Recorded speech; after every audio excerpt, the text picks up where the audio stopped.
Hello and welcome to the Hold All Tickets, a World Pool preview with the Hong Kong Jockey Club. Bet with the world. I'm your host, Alex Donnelly. As always, for the World Pool previews, I'm joined by Xavier Pegum. Pegs, how are we going? Gangbusters. 3 countries, 3 different meetings. Cannot wait. And technically over a couple of different days if we're playing in Australian times, because we're rolling in from Meydan, which is where we'll kick off our races this week, across to Ellerslie in New Zealand for Karaka Millions Day, and then over to Kenilworth in South Africa for Cape Town Met Day. So we are dead set globetrotting on the World Pool Met Day. Yeah, on the World Pool preview today, we are dead set globetrotting, and we're still stuck in Melbourne. Always wanted to go to Cape Town. I've always wanted to go to Meydan. Anyway, of course, we are brought to you by the Hong Kong Jockey Club. Bet with the World Pool. So as said, we are looking at Meydan for the Group 1 Jebel Hatta. It is Railway Stakes Day and Karaka Millions Day in New Zealand. So a couple of races from there. And the Cape Town Met meeting, as I said, at Kenilworth, where we do have a bunch of races going there. So we've got races 6 and 7 at Meydan, races 4, 5, and 6 at Ellerslie, and at Kenilworth, 6, 7, 8, 9, 10, 11, and 12. So a big card of racing. But let's be honest. We're here for one horse, Pegs. Yeah. The Warrior, Romantic Warrior, heads over to Dubai. Too bravely born.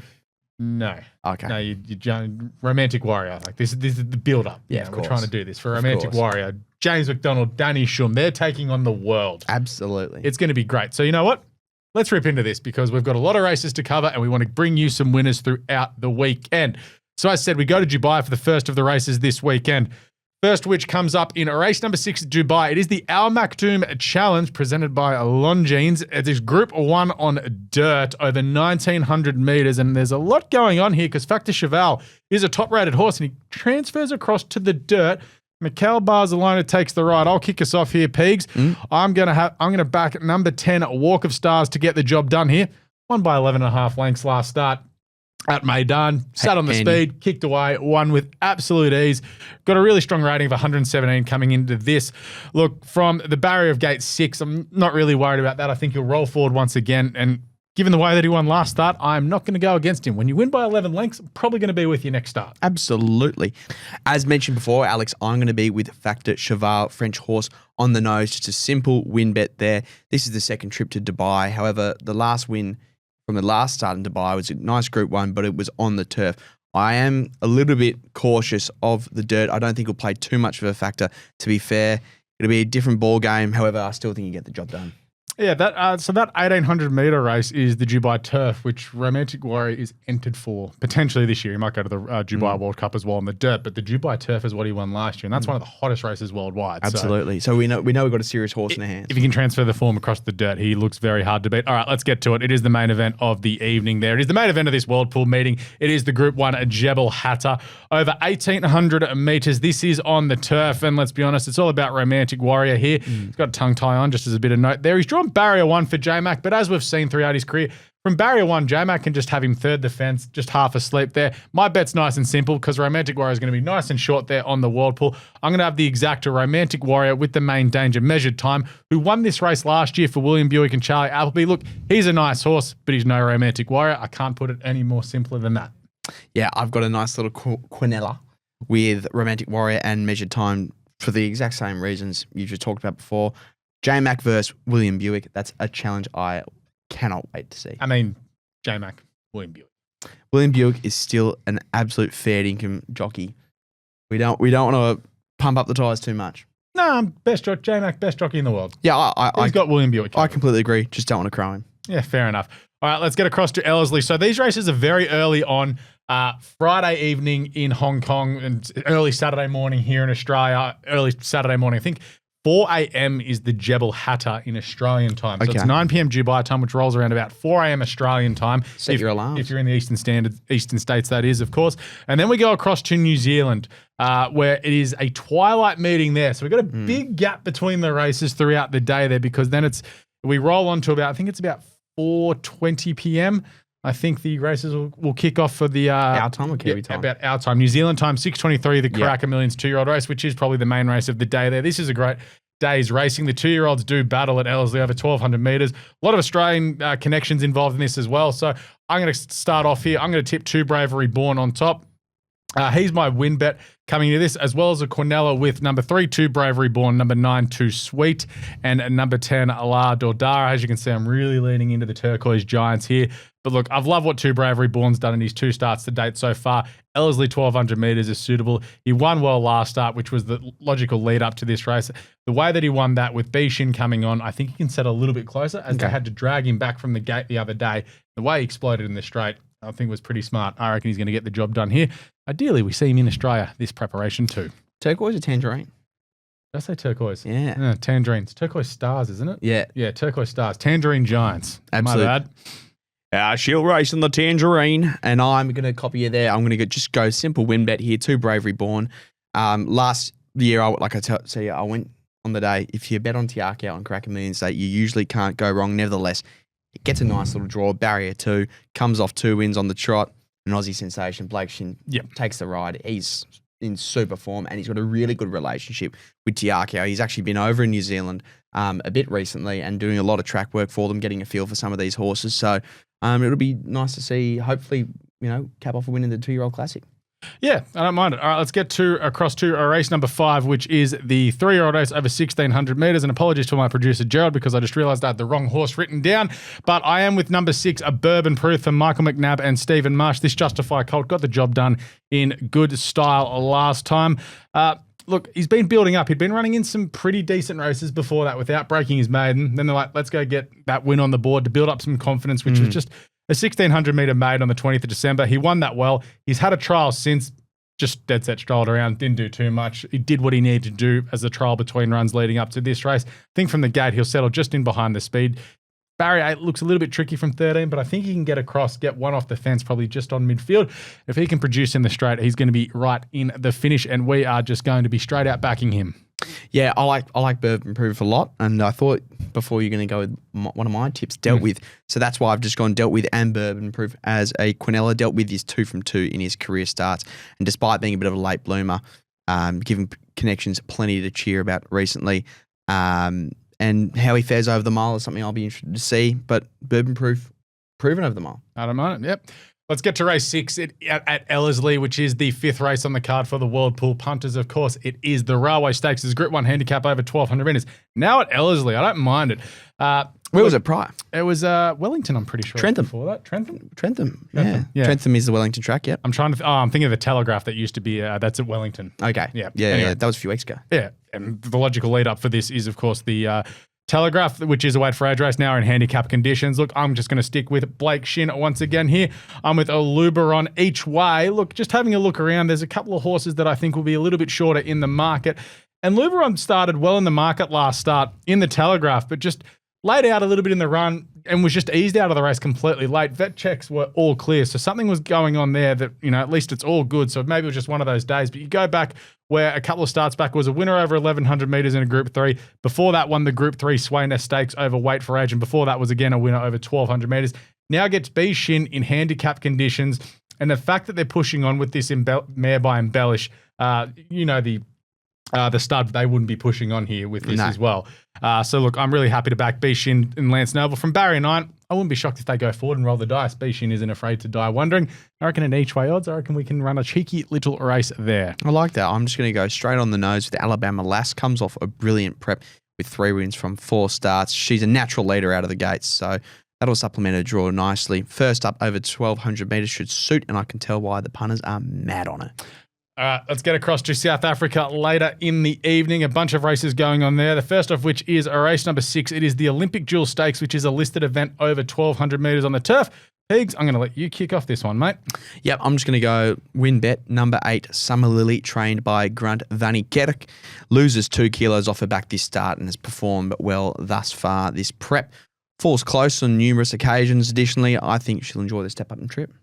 Going a little bit different here. I'm backing the 1 Nordic Quest, just straight out. Is a winner over the 1,000 metres before. Look, didn't have the best of luck last start. Did start about $6-7 in that, and I reckon we're going to get some decent odds here. But from barrier 1, I'm going to have something on just to get the job done here. 13 starts for 5 wins, 5 placings, drops 1.5 kilos on the last start event, and this doesn't look to be the strongest race at all. All right, let's get across to the next race, which is race number 7. It is the Hong Kong Jockey Club World Pool Cape Flying Championship. It is 1,000 metres on the turf. Going to absolutely scorch up here. Pegs, what are you looking at for us? Going trifecta. Ooh. Dice, Gimme a Prince, and apologies for the pronunciation, Xavier Pegum or Famibly. I was going to say Asai Fambilly. Okay. Close enough. Anyway, it's for the trifecta. Just going through it really, really simple. I mean, all three performed pretty well in their current preps, and they're all three insanely eager out of the gates. I think short race, they'll be able to slot themselves in a nice position early on and take the speed down the straight. Well, I'm going Quinella, and I've got 2 of your horses in there. I've got number 4, Dice, number 9, Lucky Lad, and number 13, Asai Fambilly in there as well. Look, you said enough about the other 2, but for number 9, Lucky Lad, look, brings good form. Just over a little bit further, they tried him over 1,600 metres last start, and I was like, what's going on here? Did start big odds, so look, I think the drop back to the 1,000 metres does look to be more suitable. Only 3 weeks between runs. A little bit weird. But anyway, I'm going to say this horse is an out-and-out sprinter because they're jumping up from 1,160 to 1,600. Just a big throw up the stumps there. Going to leave it all alone and say, all right, back to the 1,000 metres. Looks to be much more suitable. Race number 8 is our next event. It is the Cape Town Met. It is the main race of the day. It is a grade 1 over 2,000 metres. Looks to be a pretty good race. Well, as it should be. It is the main race of the day. One of the grand finals in South African racing, full stop. One of the grand finals there. Well, I'm with number 10, 8 on 18. For Fury there. Look, I thought the form coming into this has been quite good. Look, 3 starts back was a winner, then third, then a second. All good form over the 1,600 metres, but I think the step up to 2,000 metres is what this colt by Lancaster Bomber is looking for. Not the Lancaster Bomber that runs around here at Warwick Farm every second week. Okay. This is a completely different Lancaster Bomber. Look, for Richard Fury and Justin Snaith, the form that he has coming into this, I thought, is quite good, and the upside that he brings to the race too. I just thought down on 54 kilos, I think he's a great chance. Yeah, I'm going a bit of a Quinella. I've got 8 on 18 and Future Swing, but I'm also just going to add in a win bet on 8 on 18. 8 on 18 is currently the talk of the town in South Africa after coming second in the Cape Guineas by half a length to 1 stripe. Listen, draws wide, however, I don't think that'll be too much of a deterrent. Has a nice turn of foot. Step up to 2,000 will suit. All right. Race number 9 is the next event on the card over 1,800 metres. It is the Grade 3, a City of Cape Town Politician Stakes. It is a Derby trial. It is for the 3-year-olds, so pay attention for this for upcoming in the Derby. I'm going to have a couple of bets here. I'm going to have an each-way bet to start off with on number 11, Garrix, who was a winner of 2 starts prior to this, so winning 3 starts back and then the start before, then over 1,400 metres last start. Drew barrier 15 of 16. Awesome. Just not ideal. Yeah, hectic. Not ideal whatsoever. So complete forgive run. I with don't mind going wide though, to be fair. Like you've always got 2 channels on each side in South Africa. Yeah, you drew on 15 of 16. It's not going to end up well for you. And I think the step up in distance looks to be pretty suitable here. And I'm also going to have a trifecta with number 7, Wild Intent, number 8, Major Master, number 10, Native Ruler, and number 11, Garrix to get me rolling. Hopefully we can get some sort of money there. I think there's a little bit of value around there, especially with the 10 Native Ruler, who I expect to be pretty big odds on the day. Lekker. Okay, I'll be keeping it fairly simple. I'm going to go with Wild Intent on the nose, who was really solid over 1,800 metres last start. Gets a crack at adding some black type to his name. And I think he'll be able to get the choggies. All right, let's get across to race number 10. It is a 1,400 metre class 4 event. For me, this is one of the better bets on the card for me. Number 10, Please Be True. Pretty good form coming into this without winning in its last 3, gelding by a 1 world. Has been running quite well. I think looks to be well placed here. Barrier 10 a little bit sticky, but Richard Fury on board I think can get the job done from, as I said, barrier 10, 58.5 kilos. So does jump up in weight from last start, carried 52.5, but this does look to be a much weaker race. It's probably one of my better bets on the card. That is number 10, Please Be True in race number 10. Yeah, I like it a lot, but again, being quite direct, I'm going to go with Green Gun on the nose, trained by Eric Sands. Draws barrier 3, which we love. He'll be very fresh with a month in between runs, and I'll be excited to see how he performs. Race number 11, second last on the day. It is just the A stakes over 1,400 metres. So really simple and effective naming there. I'm with number 13, a Snow Pilot, for the same connections for Drakenstein Stud. So remember, was it Frankly My Darling or whatever it is? Robbie Griffiths trained the horse. Yeah. It was a Frankel horse. Yeah. That is that stud that bought that horse there. They've now since exported her back to South Africa to be sent to stud there, from what I believe. Stud's fantastic. It's owned by a man called Johan Rupert, and the stud's in Stellenbosch. Johan Rupert is a don't want to crow and say billionaire, but he's a South African millionaire who's just done business all over the world, and he's had a lot of success. Had a lot of horses here in Australia too. A lot of horses. He's got a great connection with the de Kock family. Yep. And I think his wife, Gaynor Rupert, she's the one that does a lot of work on the Drachenstein stud. Yeah, I just remember it was by Franklin out of Baby Pink. I got the name wrong, but the dam was Baby Pink. I remember that. I just can't remember the name. It won a group race in South Australia. Anyway, no one cares about that. There's your Aussie connection. Yeah, we're tipping Snow Pilot to get the job done in this race. Look, has a bit of weight to carry here in 61.5 kilos, but you look at the recent runs that he's been running in 58, 61 and 60. Hasn't been drawing the best of gates, but look, I think the way that he's been going as of late is quite good. Has been starting pretty hard in the market as well, so I expect the punters to come for him there. He's also entered for a Group 1 in a couple of weeks' time, so you think that this is going to be a logical step up from this race to the Group 1. This looks to be the confidence builder on the way through. Yeah, listen, I'm going to be pretty audacious. I'm going to have a trifecta with Snow Pilot, All Out for 6, and Billy Bowlegs. Snow Pilot had a crack at the mile last start and just looked a bridge too far there, so prior to that, 2 starts at 400 metres where he came away with 2 wins, so this race looks a nice suit, and on top of that, might just have Snow Pilot on the nose as well. Yep. We get to race number 12, the final event on the World Pool card for this weekend for the Hong Kong Jockey Club. Of course, Bet with the World. It is just a Class 4 over the 1,200 metres. I mean, it's not going great over there at the moment, but I'm with number 14, the US of A. Look, really consistent horse this time in. This colt by the United States. Remember the United States for Lloyd Williams? Do I ever? Yeah, he was an absolute jet, that horse. I can't believe he didn't pick up a stud home in Australia. Anyway, last 3 starts, 2 seconds in a win. Thought the win 2 starts back here at Kenilworth was quite good. I know they were over 1,100 metres the last few starts. The step up to 1,200 metres shouldn't be an issue whatsoever, given he just missed over the 1,200 metres 3 starts back. Barry 14, yeah, okay, it's a bit prickly, but I think he should be too good in the final event of the World Pool card. Yeah, I'm going to go Quinella with Rougarou and Cork Bay. Rougarou has come off some red-hot form over this current trip and has a lot of lovely pedigree with it.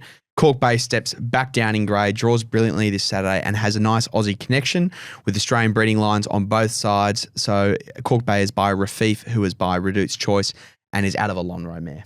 Geez, you've gone everywhere for that. Thank you, Mr. Breeder. No dramas. All right, that is all the races covered for you on the World Pool betting preview this weekend. Of course, we are brought to you by the Hong Kong Jockey Club, Bet with the World. So we've got you covered at Meydan, Ellerslie, of course, at Kenilworth for their big meeting this weekend. It is the Saturday, 25th of January. It is a massive day across the World Pool this weekend, isn't it? Just huge. You start with Romantic Warrior. Like, it's really hard. You're right up here. Here's Romantic Warrior. It's not that it's downhill, but it's like you peak so early. Oh, absolutely. And also getting to watch a bit of South African racing again, I cannot wait. It's going to be wild. Also, great to see a lot of Aussie support out in New Zealand as well. You got the likes of Chris Waller going back, John O'Shea having a crack over there as well. Blake Shin, Craig Williams. Blake Shin, yeah, the Hayes jockeys. Boys. Got Matt Cartwright. Yeah, Rory Hutchings is over there, even though he's a Kiwi. He's gone back to ride a couple of horses as well. Perfect. But of course, thank you to tuning in this week on the Hong Kong Jockey Club World Pool preview. Of course, we are brought to you by punters.com.au. Of course, make sure you do bet with the World Pool this weekend. Biggs, thank you, mate. That was a pleasure. That was a good one. I enjoyed that. All right, make sure you get across to all of our social media previews. You can catch up everything that we've got for all of the Australian racing throughout the weekend. We've also got some news coming out of Ellerslie for the Karaka Million meeting this weekend. We do have someone on the ground over there. But of course, make sure you bet with the world with the Hong Kong Jockey Club.